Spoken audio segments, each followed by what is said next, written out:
euh, certaines parties de la mécanique, nous l'avons traitée au tronc commun. Là, on va revenir à ce que nous avons étudié en tronc commun et en première année. On va essayer de donner les lois qui gouvernent cette mécanique et les outils de travail. Généralement, la mécanique, c'est l'étude de l'évolution des systèmes solides dans le temps. Et cette mécanique-là, ce que nous étudions, la mécanique classique ou la mécanique newtonienne. Vous allez, Inch'Allah, par la suite étudier la mécanique moderne ou la mécanique de l'autre, c'est la mécanique restreinte et la mécanique et la relativité par la suite. Donc nous, on étudie cette mécanique classique. Donc étudier des corps solides, c'est les premières constatations pour l'homme depuis qu'il a essayé de voir ce qui se passe autour de lui. Il est en train d'observer des planètes, des astres et des comètes qui arrivent par la suite. Et toujours il pose la question, comment peut-on prévoir l'arrivée d'une telle comète? Comment connaître ce mouvement des planètes et ainsi de suite? Donc il a essayé de suivre l'évolution de ces systèmes dans l'espace et essayer d'arriver à des lois. Ces lois, c'est elle qui a permis à l'homme de se poser sur la Lune, de lancer des satellites artificiels, on va voir par la suite. Donc toute cette mécanique-là, il a permis à l'homme de conquérir l'espace et de réaliser pas mal de choses. D'accord? Donc la mécanique, on va deux branches qu'on va essayer d'étudier. La première partie, ce qu'on appelle la cinématique. La cinématique, c'est la branche qui étudie le mouvement des corps solides sans se préoccuper de ce qu'on appelle les causes qui donnent cet mouvement.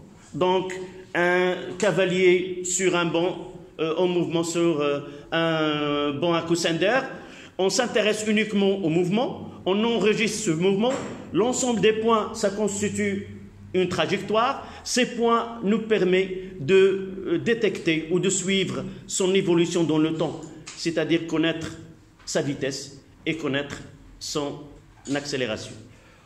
L'autre partie, c'est étudier ce qu'on appelle la dynamique. La dynamique, c'est la branche qui va s'occuper des interactions ou des forces qui ont été la cause de ce mouvement. Et dans ces lois, la deuxième loi qu'on va voir par la suite, c'est une loi qui donne une relation entre le côté cinématique d'un corps solide et le côté dynamique de ce corps-là. C'est-à-dire, on répond à une question. Quelle est la relation entre les causes qui produisent ce mouvement et ce mouvement-là?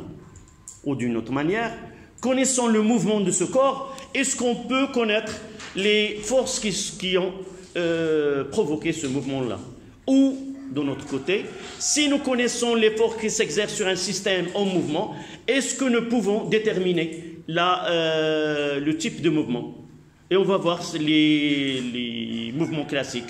Mouvements que vous avez étudiés en tronc commun. Mouvement rectiligne uniforme. On va passer au mouvement rectiligne uniformément varié. On parlera du mouvement de rotation uniforme. Vous l'avez étudié en première année.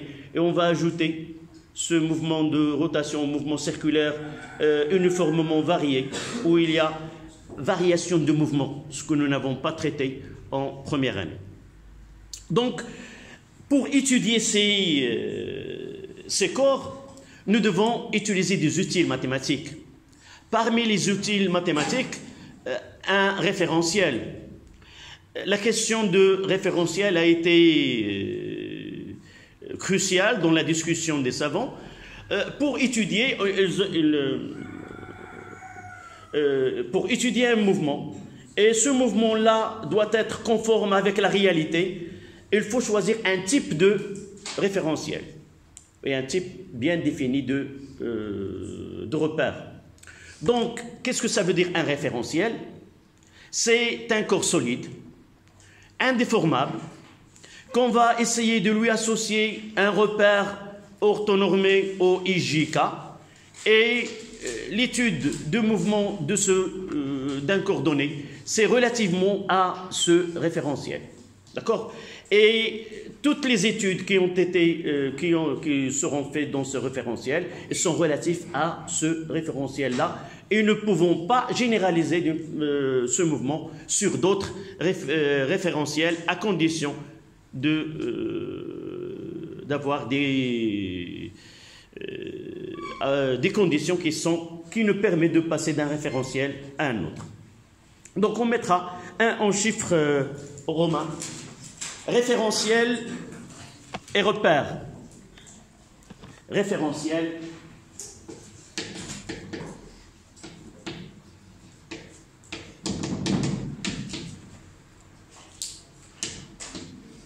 et repère.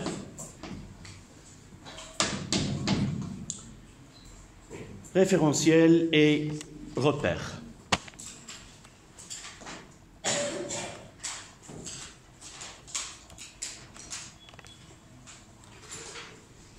Un référentiel.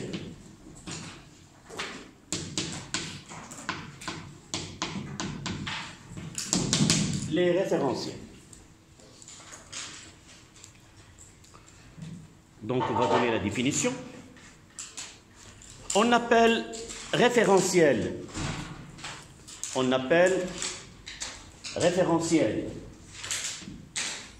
Son S. Un objet par rapport auquel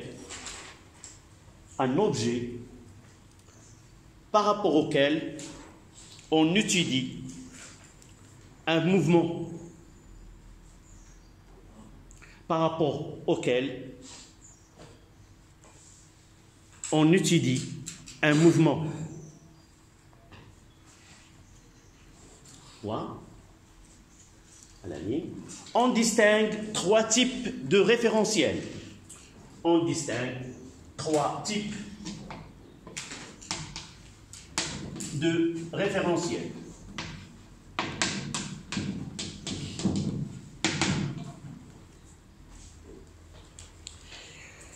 Comme j'ai dit tout à l'heure, le choix de référentiel dépend de la durée d'étude et l'objet qu'on va étudier. J'ai donné un exemple tout à l'heure d'un cavalier en mouvement sur un banc à coussin d'air. Nous le posons au laboratoire. La durée de l'expérience ne nécessite que quelques minutes.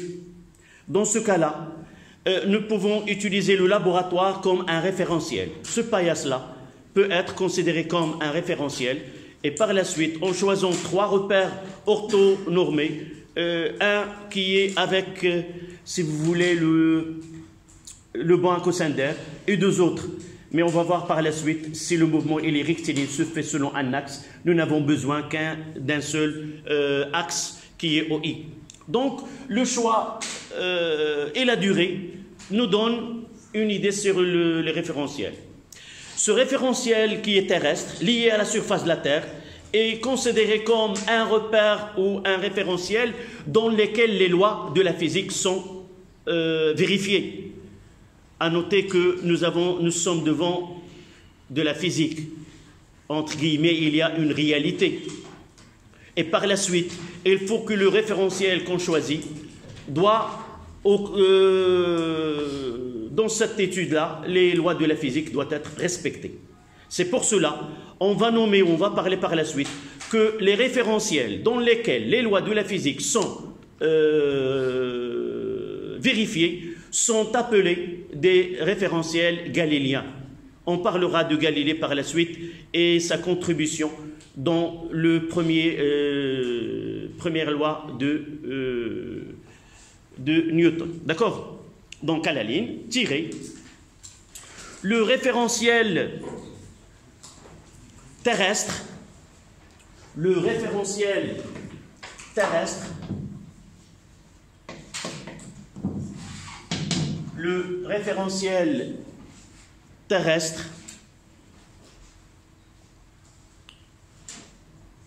le solide de référence, non, 2 points. C'est-à-dire, c'est quoi ce référentiel terrestre? 2 points. Le solide de référence est un objet fixé. Le solide de référence est un objet fixé à la surface de la Terre.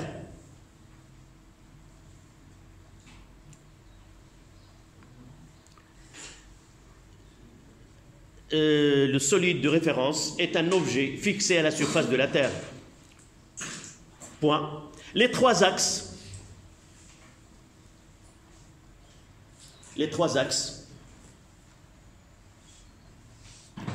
sont la verticale. Les trois axes sont la verticale, évidemment par rapport à la surface de la Terre, la verticale et deux axes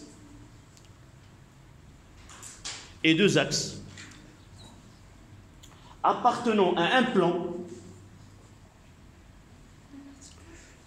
la verticale, et les deux axes formant un plan perpendiculaire à la verticale.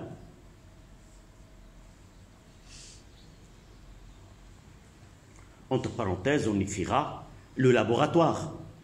Cette paillasse-là, qui est fixée à la Terre, il peut être considéré comme un référentiel terrestre. Quand est-ce qu'on utilise ce type de référentiel? Tous les mouvements décorés à la surface de la Terre, il utilise ce référentiel terrestre. Le mouvement, par exemple, d'une voiture sur une autoroute, d'un train sur les rails, et ainsi de suite. Tous ces mouvements-là ne nécessitent qu'un référentiel terrestre.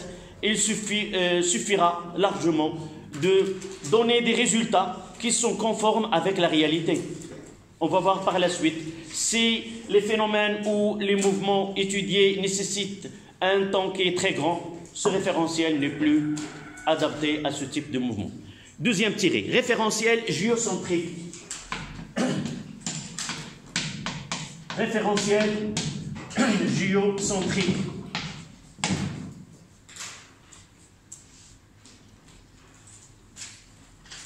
Référentiel géocentrique.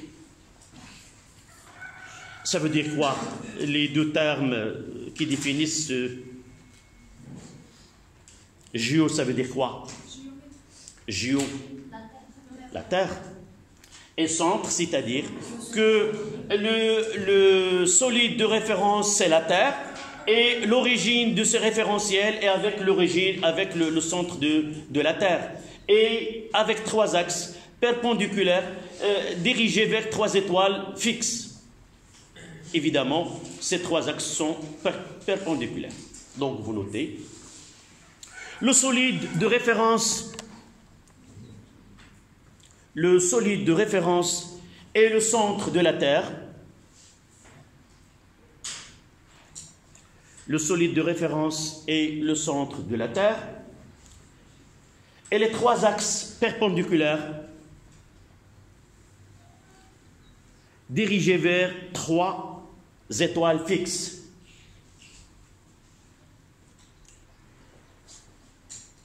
Parfois, on choisit l'étoile polaire comme l'une de ces trois étoiles. Parfois, d'accord? Trois étoiles quelconques, mais généralement, on prendra l'étoile polaire comme une de ces trois de référence. Ce référentiel, on l'utilisera par la suite. À votre avis, quand est-ce qu'on utilisera un référentiel géocentrique? Je mettrai un schéma là. Voilà O.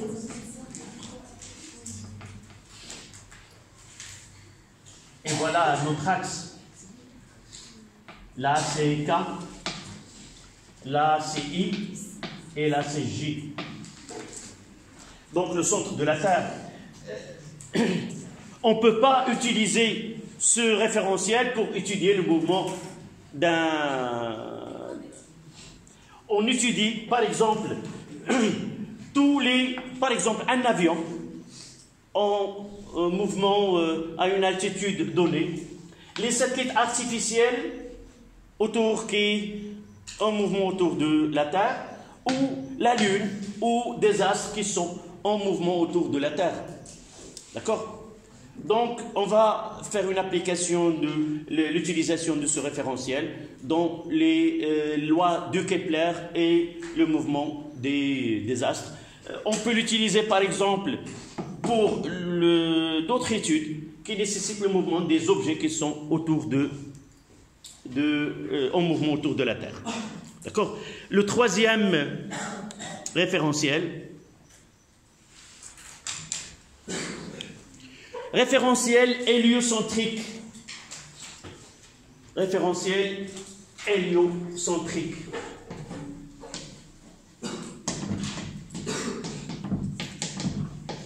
Hélio, en latin, ça veut dire quoi? Le soleil.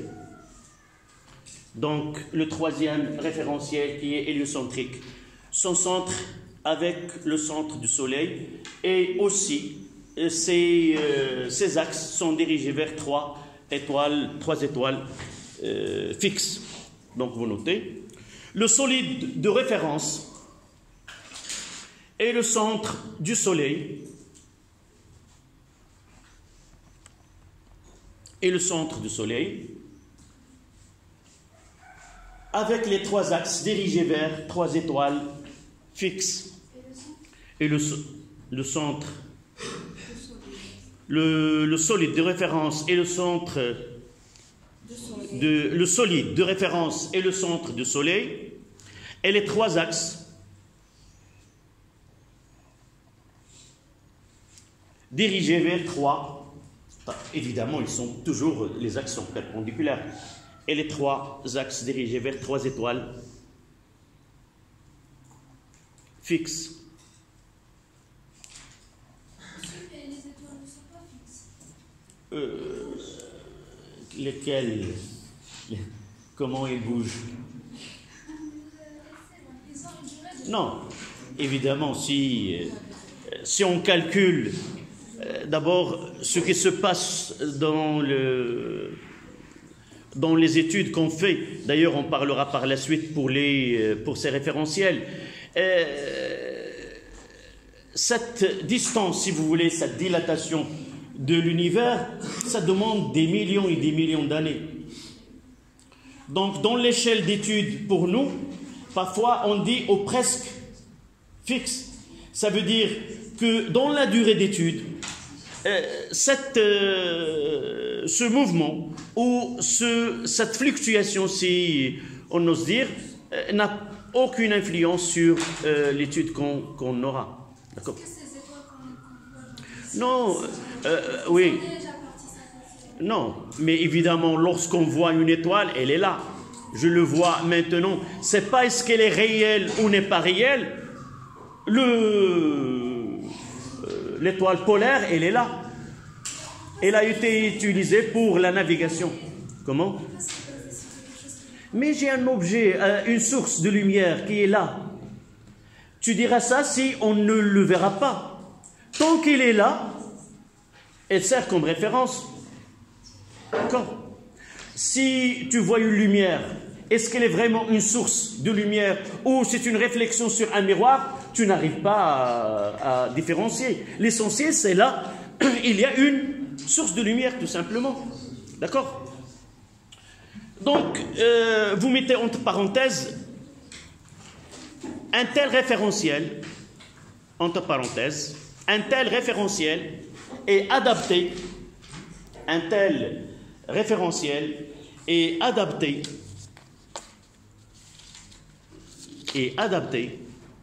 à l'étude des astres, en orbite autour du Soleil. des astres en orbite. L'orbite. L'orbite, c'est-à-dire ils ont une trajectoire, soit qu'il est, on va voir par la suite cette trajectoire, la position à une altitude donnée, en mouvement à cette altitude-là, définit ce qu'on appelle un orbite. C'est un terme qu'on l'a donné en chimie pour les électrons, d'une façon semblable à celle des planètes. Donc ces planètes, on dit que ces planètes sont en mouvement autour des astres selon un orbite. Cette trajectoire, on la nomme tout simplement orbite. On passe à 1-2.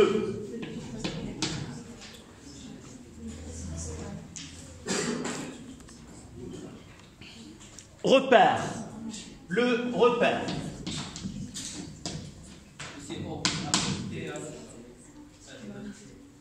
Comment?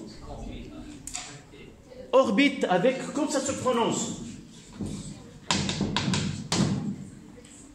Comme ça se prononce. Donc on passe au repère.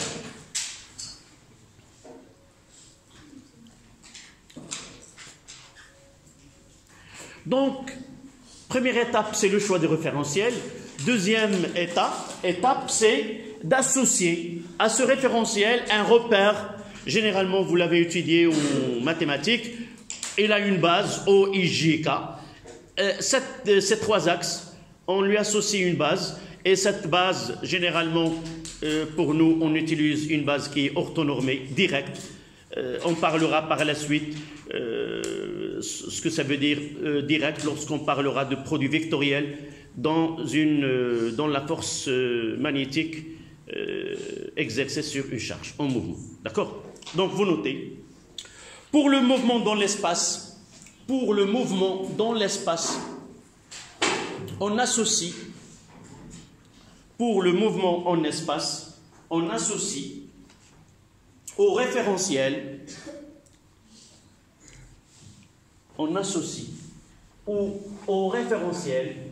un repère cartésien, on associe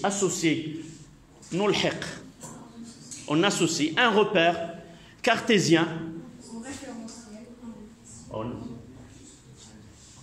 pour les mouvements, je reprends, dans l'espace, on associe, avec E à la fin, au référentiel, un repère cartésien. O, I, J et K.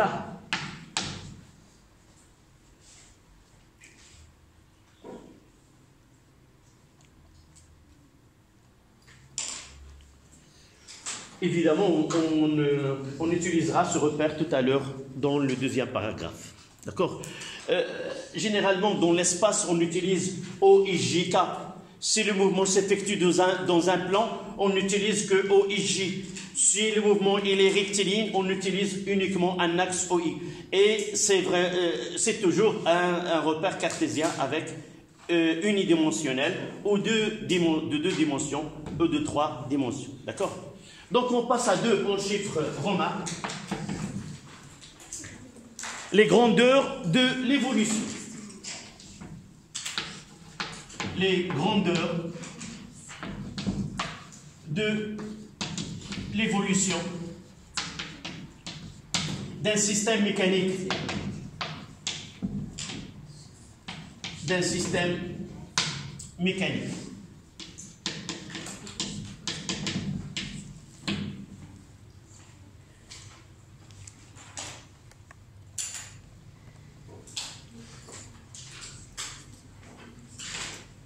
Les grandeurs de l'évolution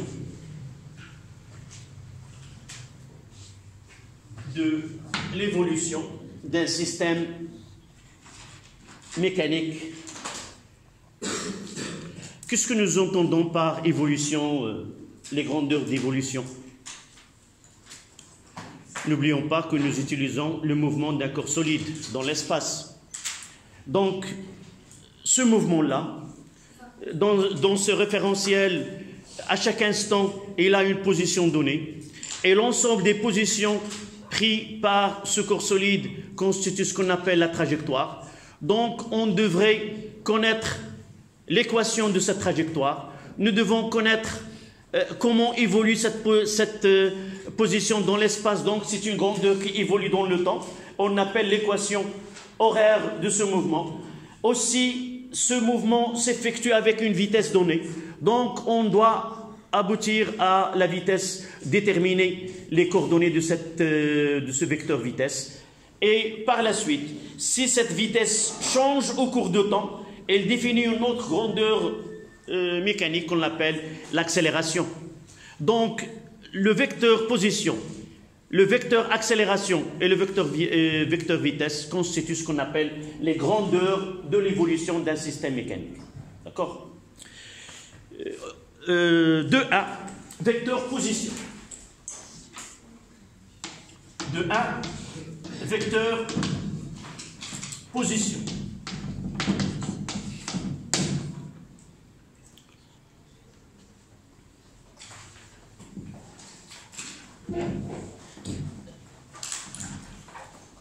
Nous avons parlé de mouvement d'un corps solide.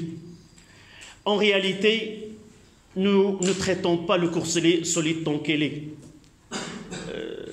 L'étude en mécanique, et il y a des théorèmes, il y a des lois qui nous permettent d'avoir, au lieu d'utiliser ou d'étudier le corps en totalité, il nous dit qu'on peut étudier le mouvement d'un seul point, et à partir de ce mouvement-là, nous pouvons connaître le mouvement des autres points. Donc pour nous, on parlera généralement d'un point M ou tout simplement d'un point qui est caractéristique, qui est le centre de gravité G. On parlera de ce point-là parce que vous avez étudié en tronc commun que le mouvement dans le principe d'inertie, qu'il y a un seul point dans un corps solide qui a un mouvement qui est pas semblable pour les autres points, qu'on l'appelle le centre de masse, qu'on l'appelle le centre de gravité, qu'on l'appelle le centre d'inertie. On parlera quelle est la différence entre ces nominations-là, avec aussi l'aspect mathématique qu'on l'appelle le barycentre. L'essentiel, le début est le barycentre, on passe au centre de masse, le centre de gravité et le centre d'inertie par la suite. D'accord? Donc on choisira, on parlera d'un point G, puisque les lois par la suite sont données relativement au centre de gravité, au centre d'inertie de ce corps-là. Donc choisissons un système d'axes. Là c'est X, là c'est Y et là c'est Z. Donc là c'est I, J et K. L'origine, c'est O. On va essayer de schématiser un point M, O, G. Et ce schéma-là en vert, c'est les positions qui va emprunter G. Et nous allons appeler ce vecteur-là, c'est OG.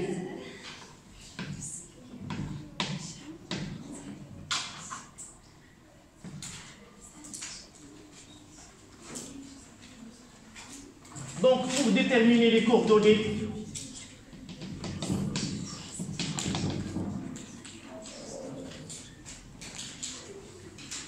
nous faisons la projection sur le plan OIJ. Et là, il nous permet de déterminer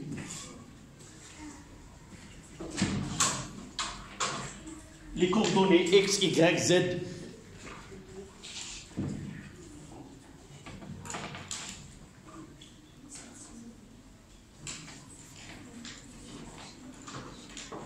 Donc, il doit être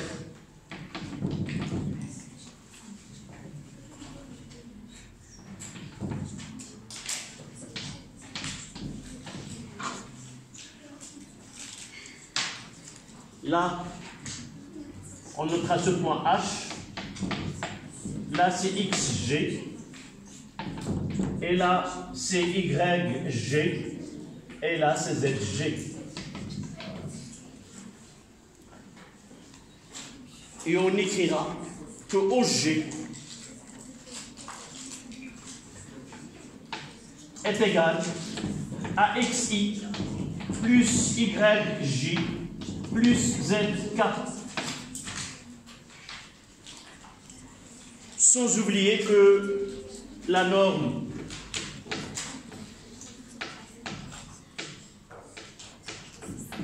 c'est la racine carrée de x au carré plus y au carré plus z au carré. Parfois, on écrit tout simplement OG.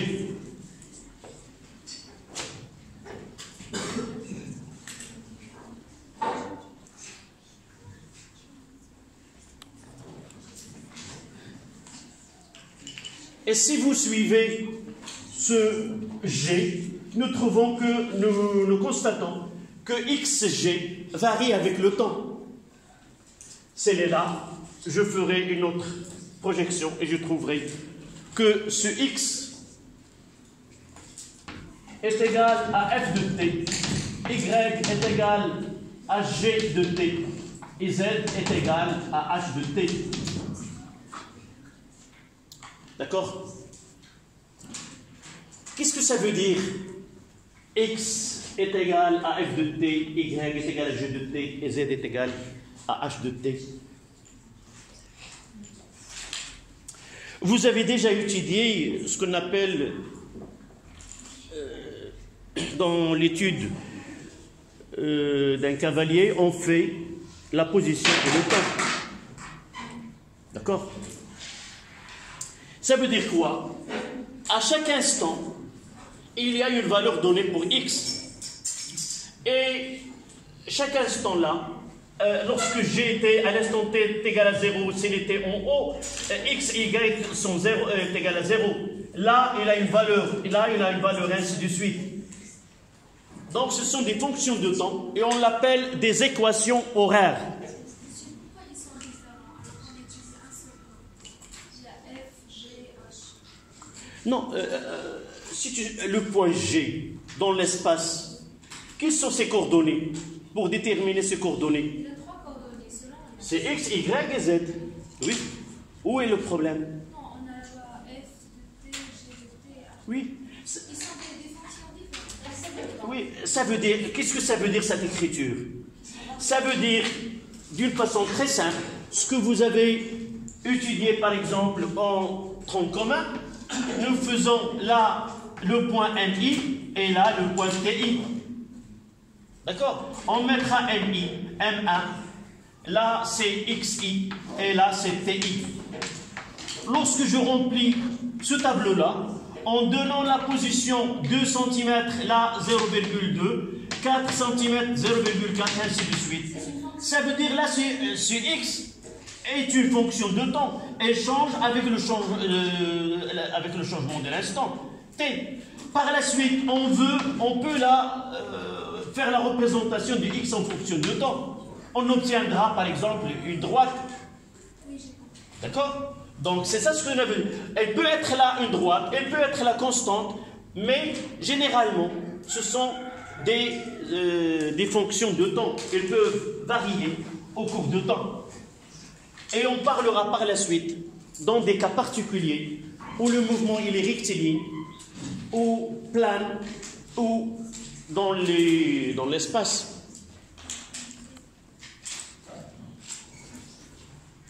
Donc, ce sont les équations horaires.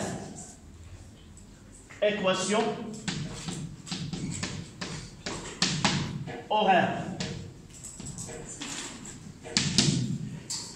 Horaire, c'est relatif au temps. Ça veut dire équation, il y a une égalité, x est égal, équation, horaire, là on aura le temps t. On verra un exemple après la récréation. Sauf, pour compléter ce paragraphe, on parlera de trajectoire.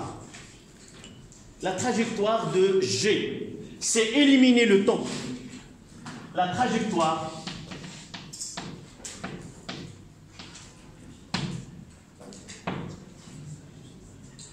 et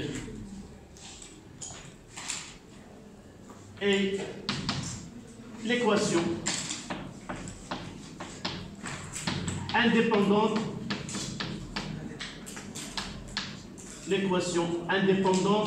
du temps.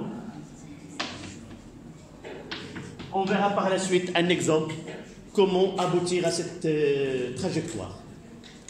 Dans le cas simple, où z elle est constante et x et y varient.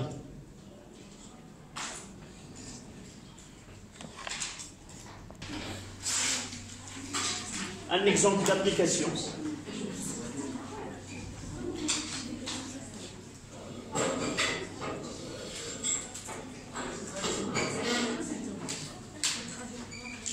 Un point M a pour équation horaire dans le référentiel terrestre Gx de G de t est égal à t plus 1, YG de t est égal à 3t moins 2 et ZG de t est égal à 2. Premièrement, déterminer la distance au G à t est égal à 3 secondes ou tout simplement déterminer la norme de vecteur position au M. Dans l'exemple, les gens... C'est la racine carrée. Oui, évidemment. Donc, la première des choses, c'est que OM ou OG, elle a T plus 1, elle a 3T moins 2, elle a 2. Si nous voulons OG à l'instant T1, OG à l'instant T1,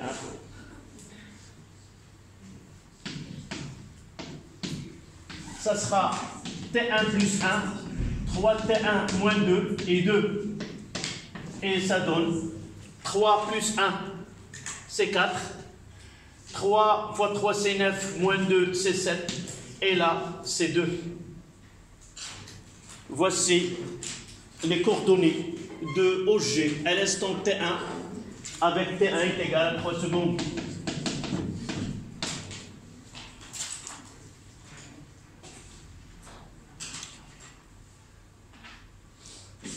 La première des choses, quelle est la nature de mouvement de G?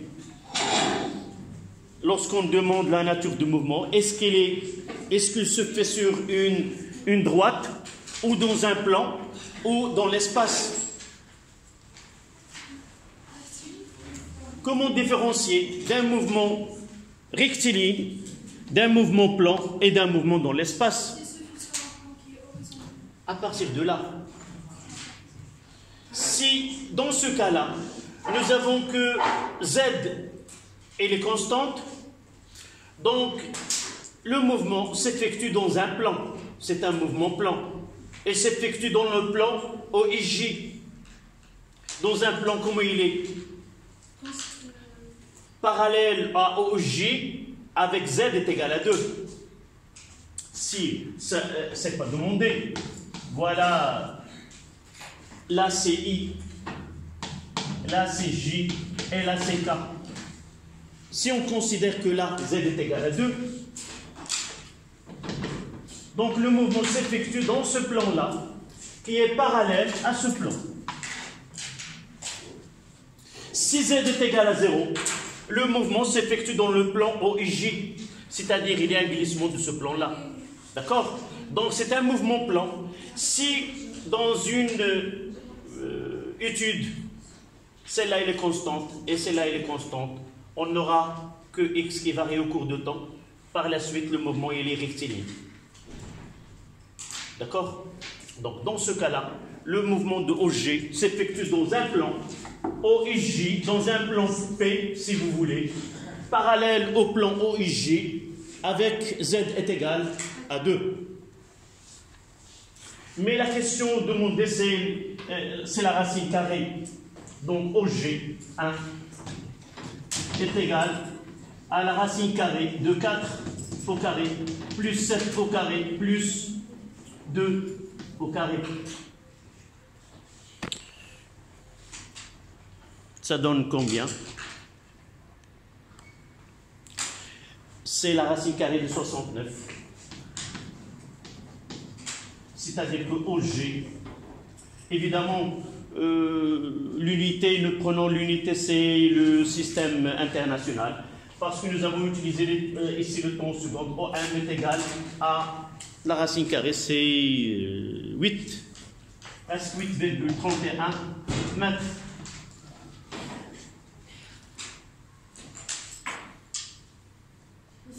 Oui.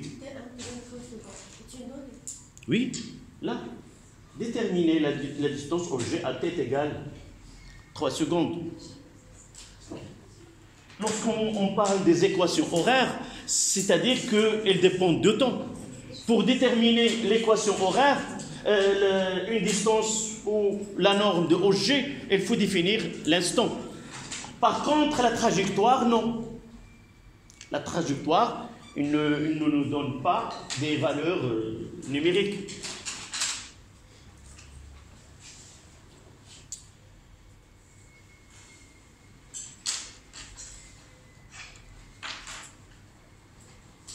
Soit qu'on demande dans la deuxième question d'écrire la trajectoire ou donner l'équation de la trajectoire. Là, nous traitons des cas qui sont simples. Par la suite, on aura des études dans lesquelles il nous demande d'établir l'équation horaire.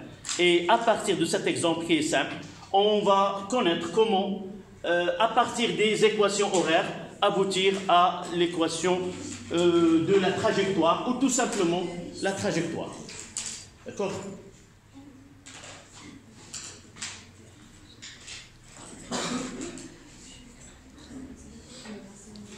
Une phrase pour répondre à la deuxième question, que vous devez l'appliquer au moment où on demande d'établir la trajectoire d'un point en mouvement.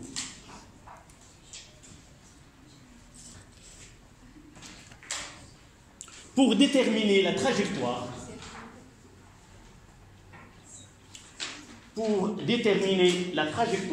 de G,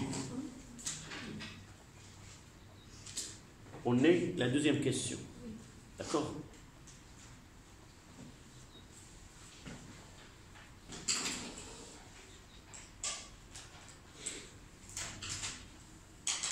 Vous pouvez prendre un instant t égal à 10 secondes, et ainsi de suite. Donc là, nous pouvons avoir à chaque instant quelle est la norme de ce OG.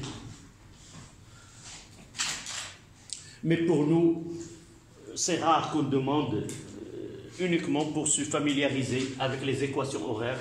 Et la deuxième question, c'est que nous intéresse par la suite.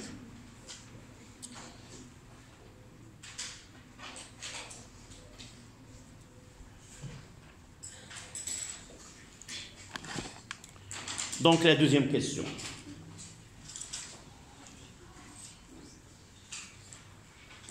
Pour déterminer l'équation de la trajectoire,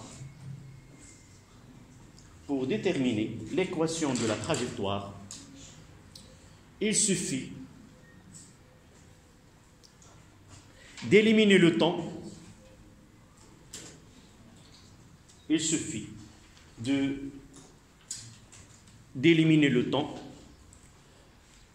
En déterminant, il suffit d'éliminer le temps, c'est-à-dire il ne doit pas apparaître, en déterminant une relation entre x, y et z. En éliminant, il suffit d'éliminer le temps en déterminant une relation entre x, y et z. Donc on va essayer d'appliquer ceci à notre cas.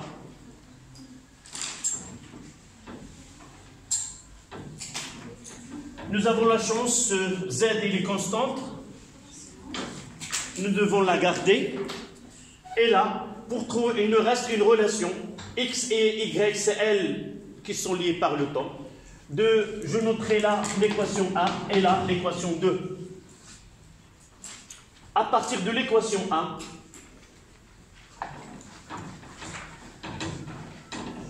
De 1, je peux avoir t est égal à x moins 1. Et cette relation je vais la noter 1'. 1', je vais l'introduire dans 2.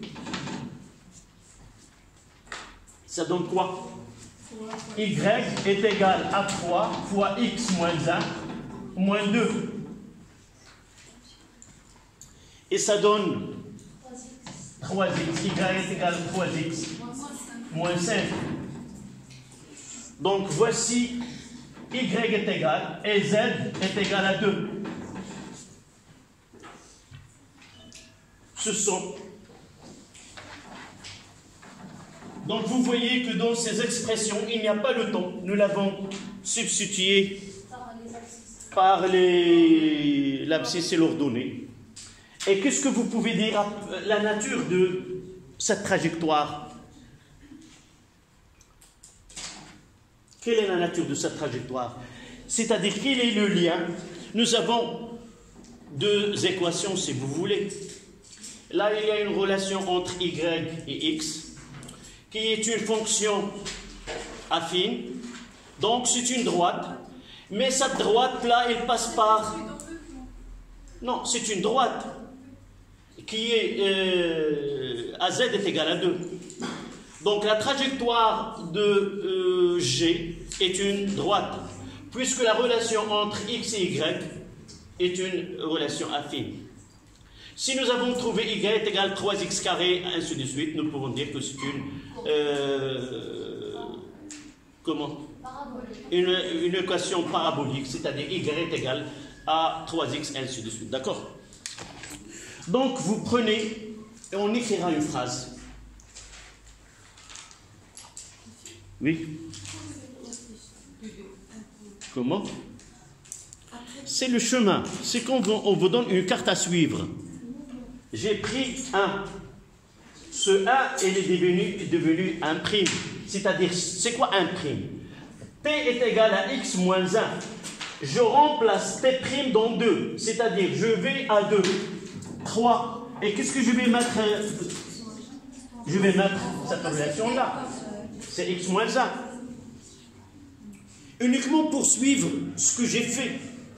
C'est de cette façon, lorsque j'ai une multitude de substitutions, pour suivre ce que je fais, nous devons noter ces équations par des chiffres. Donc la trajectoire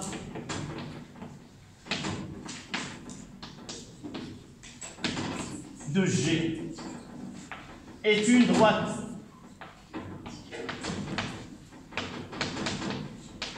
d'équation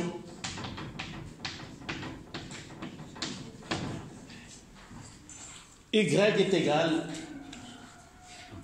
à 3x moins 5.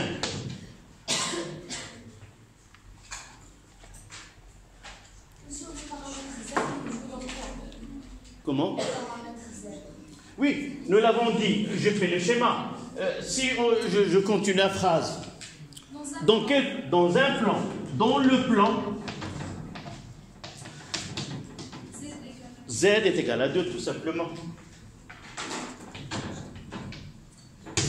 Voici, nous avons bien défini la trajectoire avec exactitude dans ce référentiel terrestre.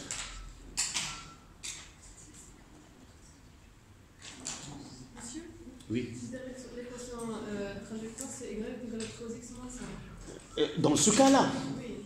dans ce cas-là, ce que je dois retenir de là, lorsque j'ai les équations horaires et il me demande d'établir l'équation de la trajectoire, je dois procéder ainsi. Essayer d'établir une relation entre x, y et z en essayant d'éliminer le temps. Ce n'est pas d'éliminer, mais de le substituer d'une façon mathématique, de le remplacer d'une équation dans une autre. D'accord? On verra des exemples par la suite. Ce sont des questions habituelles qu'on rencontre qu'on trouve dans nos exercices. Donc après le vecteur position, on passe au vecteur vitesse de 2. Le vecteur vitesse, on le notera VG.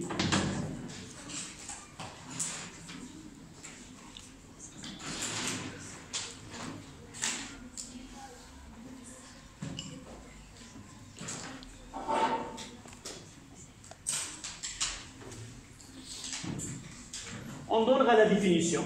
On parlera comment nous avons abouti à cette expression.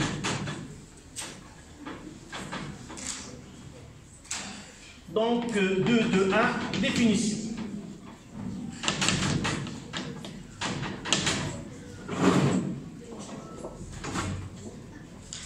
Définition.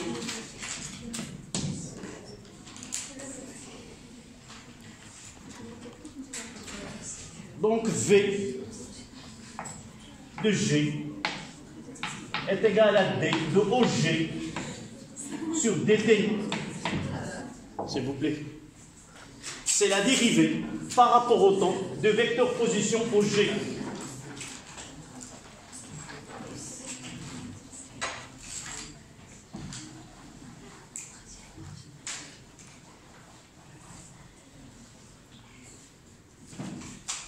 C'est la notation D sur DT, c'est la dérivée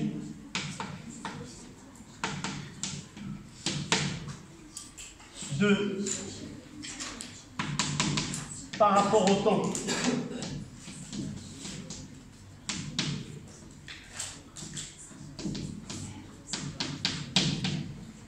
Dans ce cas-là, de OG. C'est une notation mathématique. On va la substituer par la suite, de mettre VG est égal à OG et un point. On va noter par la suite que la dérivée avec un point. N'utilisez jamais la notation mathématique avec prime. Ce n'est pas acceptable en physique. Tout simplement parce qu'on utilise M, M', T, T', et pour ne pas confondre les deux notations. D'accord? Comment je lis D sur DT? La dérivée de ce qui est là sur DT. D'accord? Tout simplement.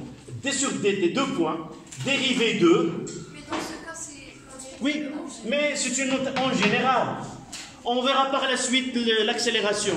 On ne mettra pas au G, on mettra V. Et ainsi de suite. Monsieur, pour le dernier, c'est en points. On va voir. Tu n'as qu'à attendre 2-3. On parlera de l'accélération.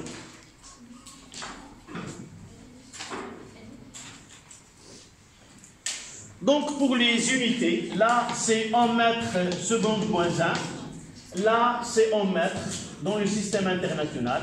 Et là c'est en secondes. Nous pouvons aussi écrire que VG est égal à d de x sur dt, d de y sur dt et d de z sur dt. C'est quoi là? C'est la dérivée. Là, c'est VGX, VGY et là, VGZ.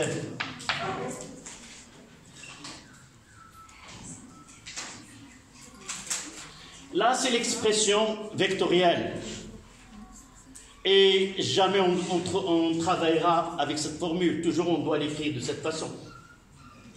Donc, de là, on tire que cette écriture-là nous donne la fonction vitesse. Cette fonction vitesse, elle est la dérivée de la fonction horaire selon x, la dérivée, et ainsi de suite. Si je veux la norme VG, c'est quoi?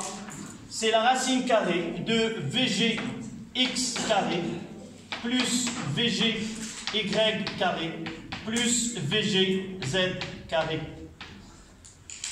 On va voir un exemple. L'exemple de tout à l'heure, on va le reproduire ici et déterminer les coordonnées de vitesse dans ce cas-là. Mademoiselle, quelle est ta question?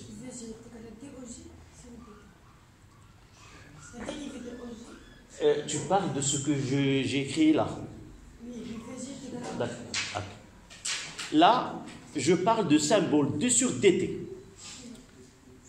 Tu peux faire ces points-là, tu peux utiliser ce que tu veux. Mais la lecture de ce symbole-là, ça veut dire la dérivée de, dans ce cas-là, de OG par rapport au temps. J'ai dit cette écriture-là. Par la suite, on ne va pas utiliser D sur DT, mais la notation, ça sera des points. C'est D sur DT. C'est équivalent de X, c'est X points. Voilà ce que ça veut dire, ce point-là. D'accord? Au lieu de mettre D sur DT de X, on mettra tout simplement X, au-dessus de laquelle on mettra un point.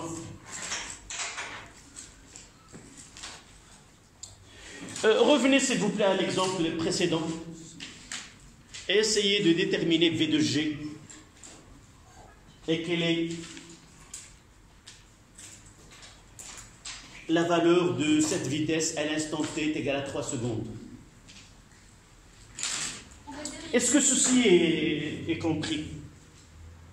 Oui. Quoi le... Là, c'est une vitesse. Donc, la vitesse est là, c'est coordonné dans un référentiel. Donc, puisqu'il s'agit de V, donc la notation, on mettra V. V selon l'axe X, c'est la projection de V sur cet axe. C'est pour cela que nous avons utilisé le symbole X. Si nous faisons, voilà, si j'ai par exemple V là, VG, qu'est-ce que je vais faire? Je vais faire la projection sur le plan, et là, ça sera Vx, et là, ça sera Vy, et là, ça sera Vz. D'accord?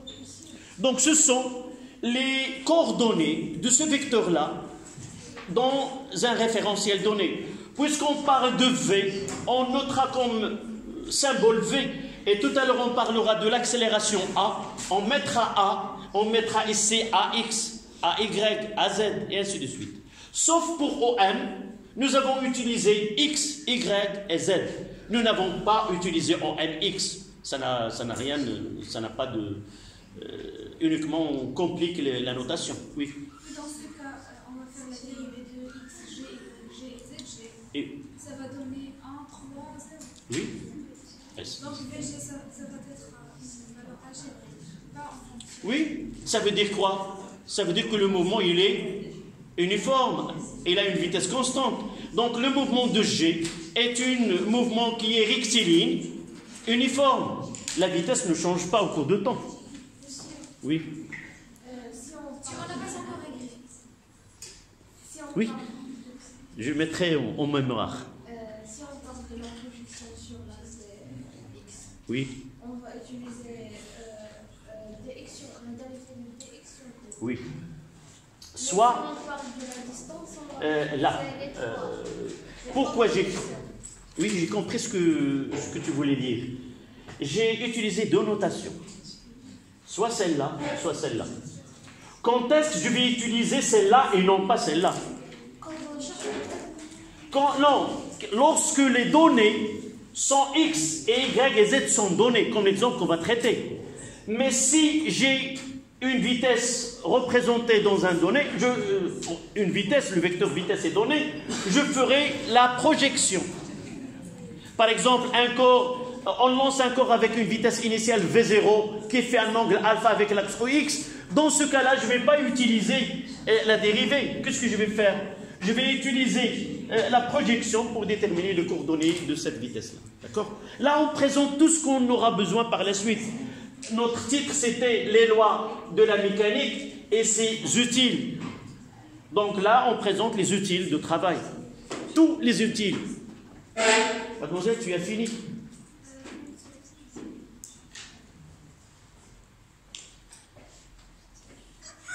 on mettra là. Exemple.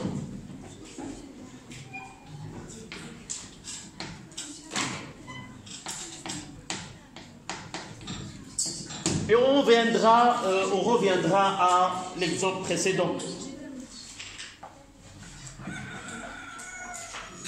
OG, c'était quoi ces coordonnées?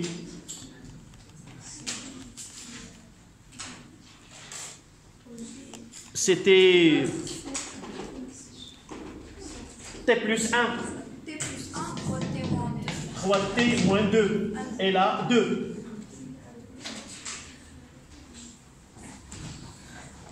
Donc là, on applique la relation directe que VG, là, VG est égal à D sur DT de OG, qui est égal, et je vais faire entrer la dérivée. Donc c'est une fonction qui est affine. La dérivée, c'est le coefficient directeur, là c'est 1, là c'est 3, là c'est une constante, et là c'est 0. Donc si je veux déterminer la norme VG, c'est la racine carrée de 1 au carré plus 3 au carré plus 0 au carré. C'est la racine de 10, c'est presque 3,14.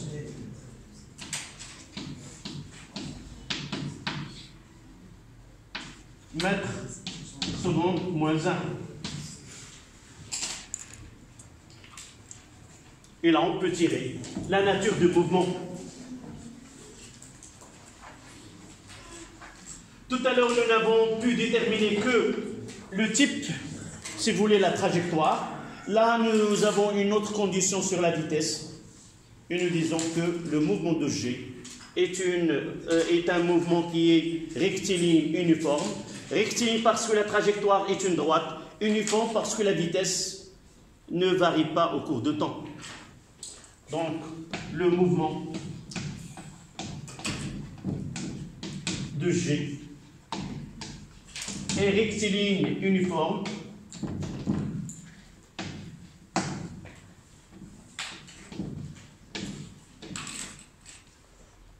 rectiligne, je mettrai en parenthèse, ça veut dire trajectoire une droite.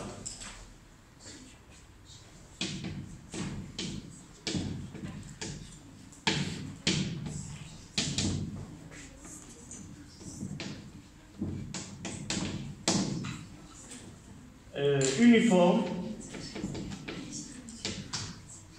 ça veut dire que la vitesse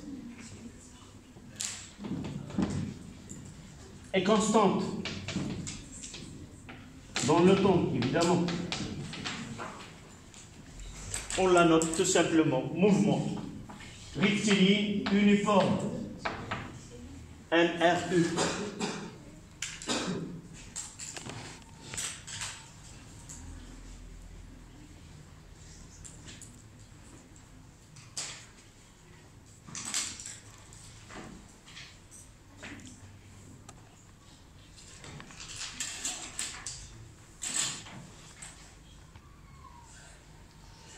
La notion de vitesse, là on parle de la vitesse instantanée. La vitesse instantanée, c'est la valeur de la vitesse à chaque instant. Et c'est pour cela que nous avons parlé d'une fonction. La vitesse se forme de fonction. Ça veut dire à chaque instant, il y a une valeur donnée pour cette vitesse-là. Dans ce cas-là, la vitesse ne varie pas. Mais la notion, j'ai dit, la notion de vitesse, elle est déterminée d'une façon mathématique à partir de la vitesse moyenne. C'est quoi une vitesse instantanée? C'est d'essayer d'arriver à déterminer une variation de distance pendant un temps qui est très bref. Nous l'avons utilisé en tronc commun. Quelle est la méthode que nous avons utilisée? Oui, c'est la méthode d'encadrement. Un point, il est encadré par d'autres points. On écrit que VI est égal à xi plus 1 moins xi moins 1 sur ti plus 1 moins ti moins 1.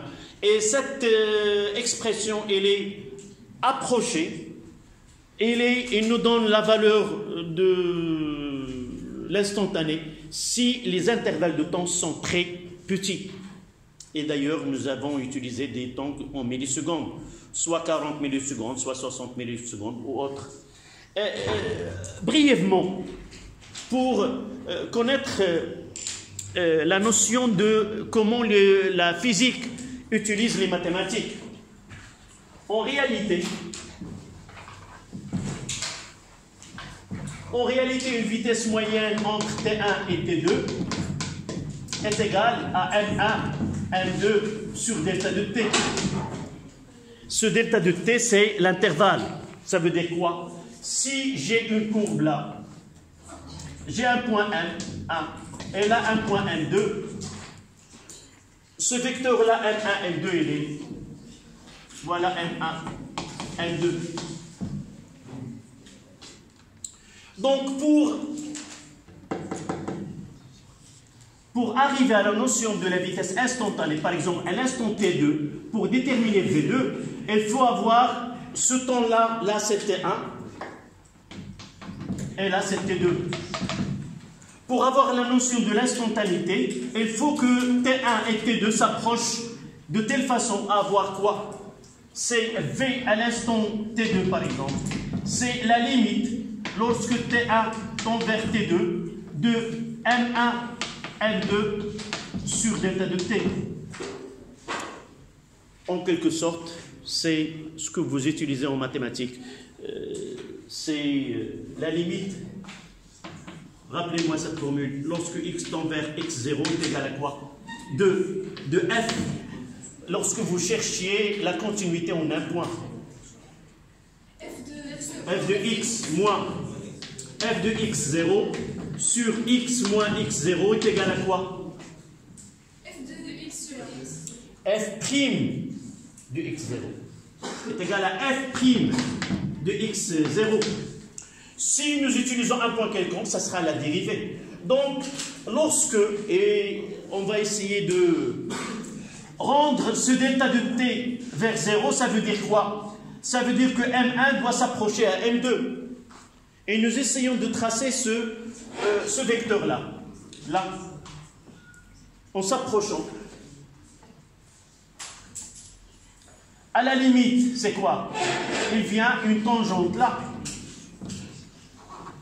Donc cette dérivée-là, comme vecteur, elle tend à un vecteur qui est tangent à la courbe.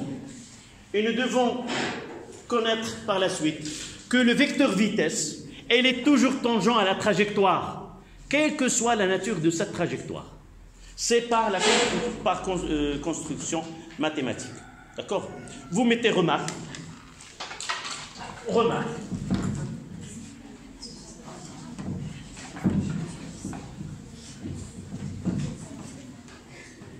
S'il vous plaît.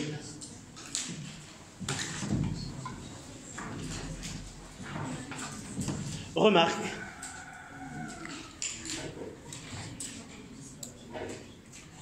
V instantané est égal à la limite lorsque delta de t tend vers 0 de Vm.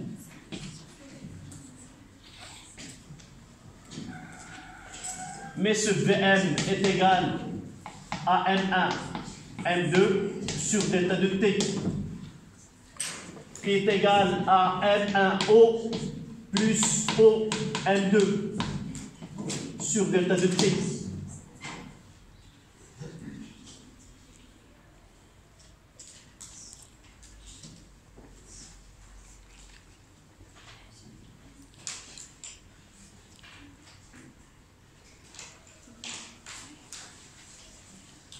Et je vais essayer de décrire là, c'est OM2 moins OM1 sur delta de t.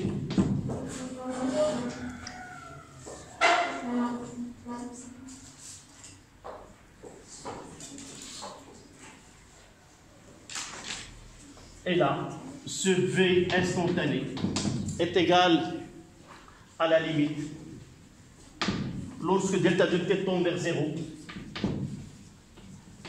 de delta de OM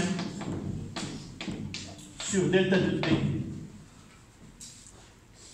Et ça donne V de T est égal à D de OM sur D.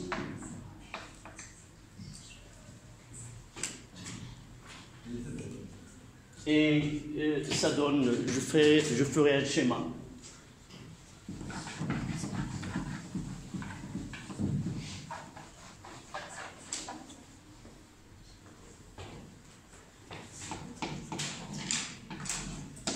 Là c'est O,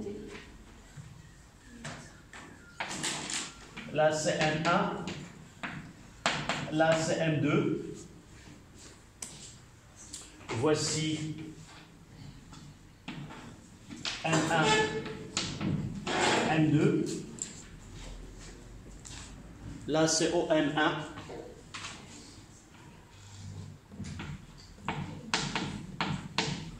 Et là, c'est OM2.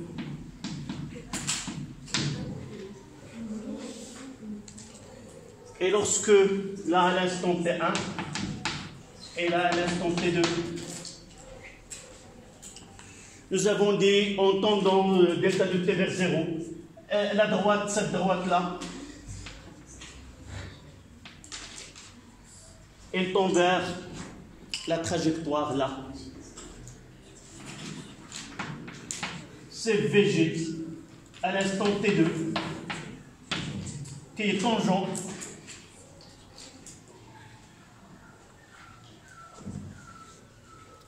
V de G.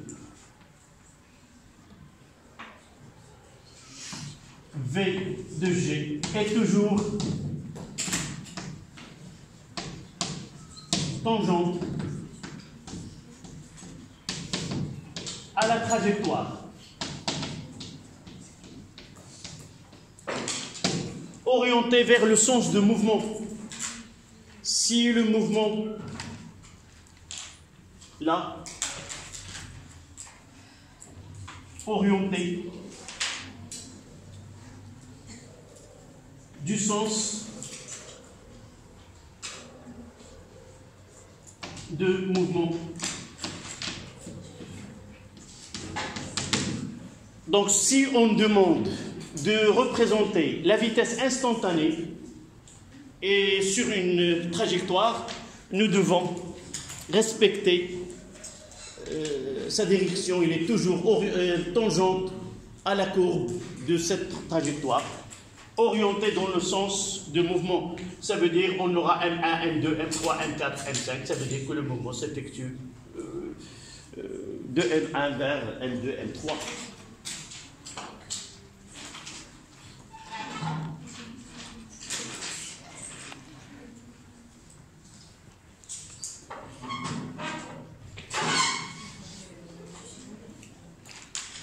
On passe à 2, 3, le vecteur accélération.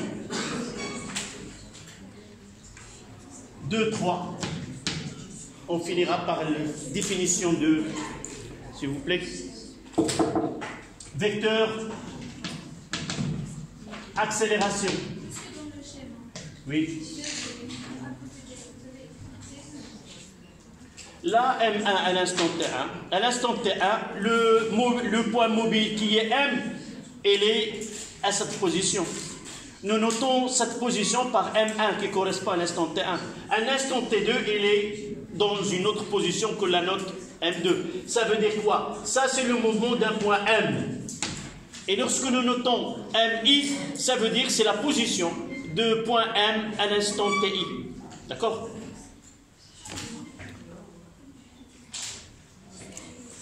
Donc, vecteur accélération.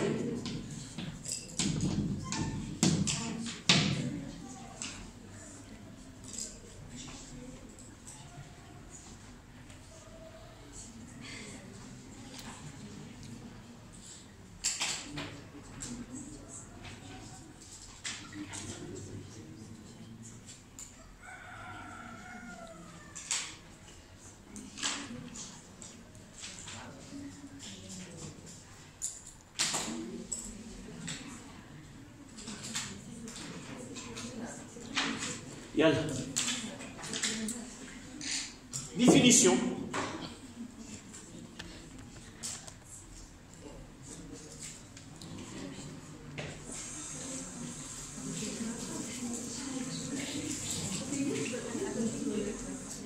Si la vitesse est une grandeur,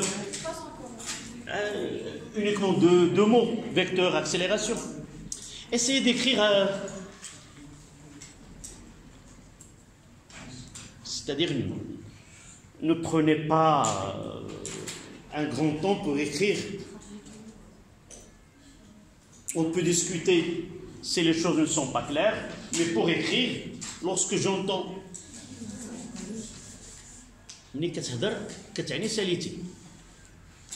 c'est une fois que j'entends de bruit dans la classe, ça veut dire que vous avez terminé d'écrire. Sinon, j'entends pas ce bruit-là si vous êtes en train d'écrire.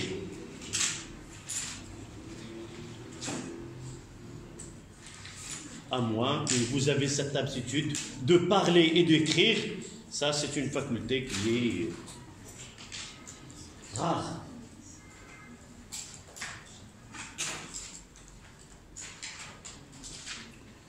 Donc revenons au départ. Le vecteur position, c'est une grandeur de suivi dans l'espace et son unité dans le système international est le mètre. Donc pour apprécier ce passage dans cette évolution dans le temps, on a utilisé le vecteur position. Pour apprécier comment s'effectue ce déplacement dans le temps, nous avons défini le vecteur vitesse. Ce déplacement dans le temps nous donne une vitesse. Là, nous suivons le mobile, il a une vitesse. Pour apprécier comment cette vitesse évolue, nous avons défini ce qu'on appelle l'accélération. C'est le changement de vitesse dans le temps. Ça veut dire, je peux constater parfois que cette voiture, elle a un mouvement rectiligne uniforme, mais je peux constater que le mouvement, il est accéléré. Ça veut dire que la vitesse de ce corps, il évolue, c'est une fonction qui est croissante dans le temps. Et parfois, en période de freinage par exemple, je constate que la vitesse diminue et elle finira par s'arrêter. Dans ce cas-là, on dit que le mouvement il est décéléré. Donc, pour apprécier la façon dont la vitesse varie, on définit une grandeur qui est l'accélération. Mais en réalité, notre but, ce n'est pas d'apprécier si la vitesse augmente ou non. C'est uniquement pour nous préparer pour la loi de Newton, la deuxième loi de Newton. Cette deuxième loi de Newton, c'est elle qui va essayer de donner un lien entre ce changement de vitesse avec les forces qui sont appliquées sur ce corps. Il va nous donner deux lois. On ne va pas écrire parce qu'on est seul. Elle va donner deux lois. S'il n'y a pas de changement s'il n'y a pas d'accélération, il n'y a pas de force. Et s'il n'y a pas de force, il n'y a pas d'accélération. Et par la suite, dans ces référentiels qu'il va choisir lui-même, s'il y a une accélération, c'est sûrement il y a une force qui est appliquée. C'est ça, les deux lois qu'on va traiter demain, Inch'Allah. Donc, on s'arrêtera uniquement au niveau du titre et on complétera demain, Inch'Allah. D'accord ?